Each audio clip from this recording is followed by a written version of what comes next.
సమాఖ్య అధ్యక్షులకు అందిస్తా ఉన్నారు. ఈరోజు వాళ్ళు చెప్పుకున్న మహిళా సమాఖ్య అధ్యక్ష కమిషన్ గౌరవ పోచారం శ్రీనివాసరెడ్డి గారి చేతుల మీదుగా ఆ మిషన్ భగీరథ మంచినీళ్ళు ఇచ్చేటువంటి వెరిటీ ఇంజనీర్ సోదరిమణి స్వప్న గారికి, ఇది అగ్రికల్చర్ శ్రీమతి అరుణ గారికి, అదే పంచాయతీరాజ్ ఇంజనీర్లకు, మండల స్థాయి అధికారులకు ఈ కార్యక్రమాన్ని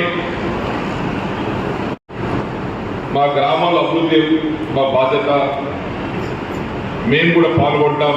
ఇంత పెద్ద ఎత్తున నియోజకవర్గం నుంచి ఎండలు ఉన్నప్పటికీ లెక్క చేయకుండా ఇంత పెద్ద ఎత్తున వచ్చిన మా ఆడబిడ్డలకు, మా అక్కచెల్లెలందరికీ, ఇంకా ఇచ్చినటువంటి నాయకులకు, సోదరులకు, ఇలా ప్రజాపాలన రేవంత్ రెడ్డి గారి నాయకత్వంలో రాష్ట్ర ప్రభుత్వం అన్ని విధాలుగా ఇటు అభివృద్ధి, సంక్షేమం ఇవన్నీ కూడా బ్రహ్మాండం జరుగుతూ ఉన్నాయి.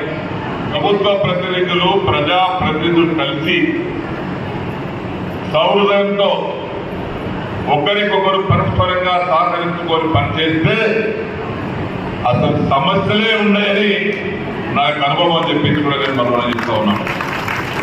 అక్రమ ఆస్తులకు సంపాదించుకొని, డబ్బు సంపాదించుకొని ప్రజలకు మోసం చేసినటువంటి నాయకుడు కానే కాదు.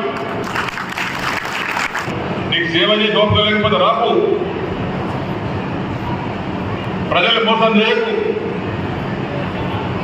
నువ్వు ఉండేది ఆడుండాలో ఆడుండు కానీ హైదరాబాద్ కాదు ఉండేది.